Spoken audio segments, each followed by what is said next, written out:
जब मैं अपने 4 साल के लड़के रामस्वरूप को गौर से देखता हूँ तो ऐसा मालूम होता है कि उसमें वह भोलापन और आकर्षण नहीं रहा जो कि 2 साल पहले था।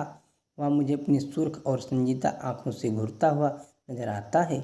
उसकी इस हालत को देखकर मेरा कलेजा काँप उठता है और मुझे वह वादा याद आता है जो मैंने 2 साल हुए उसकी माँ के साथ जब वह मृत्युशैया पर थी किया था।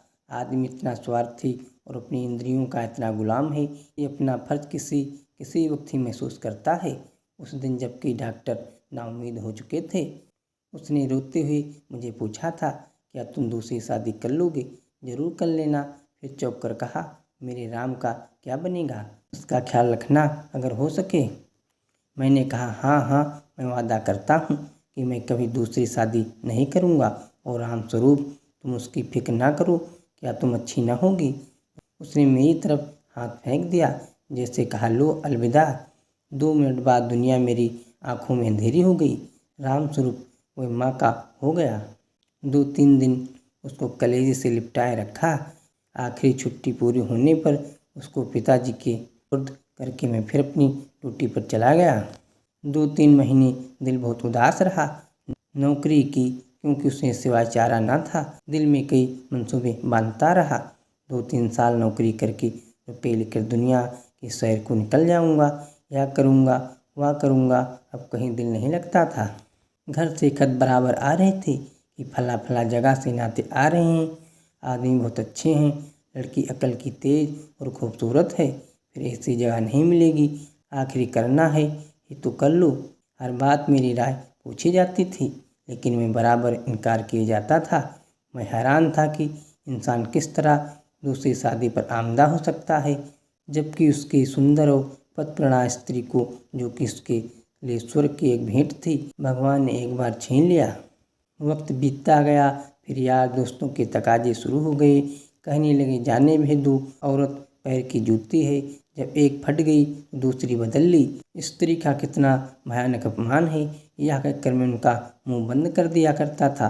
जब हमारी सोसाइटी, जिसका इतना बड़ा नाम है, हिंदू विधवा को दोबारा शादी कर लेने की इजाज़त नहीं देती थी, तो मुझको शोभा नहीं देता है कि मैं दोबारा एक कुमारी से शादी कर लूं। जब तक यह कलंक हमारी कौम से दूर नहीं हो जाता, मैं हरगिज कुमारी तो दूर की बात है, किसी विधवा से भी ब्याह ना करूँगा। ख्याल आया, चलो नौकरी छोड़कर इसी बात का प्रचार करें, लेकिन मंच पर अपने दिल के ख्यालात ज़बान पर कैसे लाऊंगा? भावनाओं को व्यवहारिक रूप देने में, चरित्र मजबूत बनाने में, जो कहना उसके करके दिखाने में हमें कितनी कमी है, यह मुझे उस वक्त मालूम हुआ जबकि 6 माह बाद मैं एक कुमारी लड़की से शादी कर ली। घर के लोग खुश हो रहे थे कि चलो किसी तरह माना।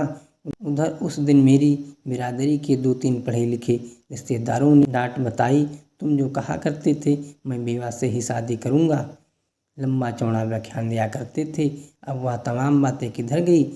तुमने तो एक उदाहरण भी ना रखा जिस पर हम चल सकते। मुझ पर जैसे घड़ों पानी फिर गया, आंखें खुल गई। जवानी के जोश में क्या गुजरा, पुरानी भावनाएं फिर उभर आई और आज भी मैं उन्हीं विचारों में डूबा हुआ हूँ।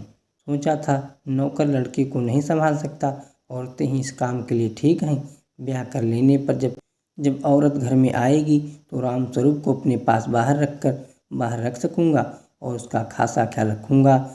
लेकिन वह सब कुछ गलत अक्षर की तरह मिट गया। रामस्वरूप को आज भी वापस गांव पिताजी के पास भेजने पर मजबूर हूँ, क्योंकि यह किसी से छिपा नहीं, औरत का अपने सौतेले बेटे से प्यार करना एक असंभव बात है। ब्याह के मौके पर सुना था कि लड़की बड़ी नेक है, स्वजनों का खास ख्याल रखेगी और अपने बेटे की तरह समझेगी, लेकिन सब झूठ। औरत चाहे कितनी नेक दिल हो, वह कभी अपने सौतेले बच्चे से प्यार नहीं कर सकती। और यह हार्दिक दुख व वादा तोड़ने की सज़ा है, जो कि मैंने एक नेक बीवी से उसके आखिरी वक्त में किया था।